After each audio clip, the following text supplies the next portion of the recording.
স্রষ্টার ভালোবাসায় সব মানুষকে আমরা ভালোবাসবো, সবার কল্যাণ সাধন করব, সবাইকে রক্ষা করব। আর রক্ষা করতে হলে, কল্যাণ করতে হলে, সবাইকে বাঁচাতে হলে, সবাইকে বিভেদ বৈষম্য থেকে মুক্ত করতে হলে, সবার অধিকার স্বাধীনতা আবার ফিরিয়ে আনতে হলে, সবার জীবন নিরাপত্তা রক্ষা করতে হলে, খুন জুলুম অবিচার শোষণ পাশবতা বিভেদ বৈষম্য সন্ত্রাস থেকে বাঁচাতে হলে মানবতার রাজনীতি, মানবতার রাষ্ট্র লাগবে। অর্থাৎ জীবনের নীতি হিসাবে মানবতার রাজনীতি আসতে হবে, মানবতার রাষ্ট্র লাগবে, অর্থাৎ সব মানুষের রাষ্ট্র। মানবতার রাষ্ট্র মানে রাষ্ট্র এক ধর্ম, এক জাতি, এক গোত্র, এক ভাষা ভাষীর নয়, এক সম্প্রদায়, এক শ্রেণীর, এক জাতির নয়। রাষ্ট্র সবার, সব মানুষের। এভাবে দুনিয়া সবার, সব মানুষের। সম্পদ সবার, সব মানুষের।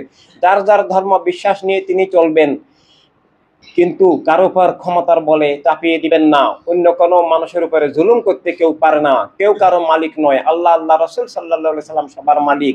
আল্লাহ রসুল সাল্লাল্লাহু সাল্লামের পক্ষ থেকে যার মালিক তিনি নিজে। এই প্রদত্ত মালিকানা আল্লাহ তাআলা দান করেছেন।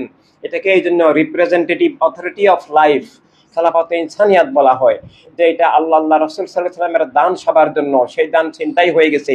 জীবনের আত্মমালিকানা এখন কারো আমাদের নাই।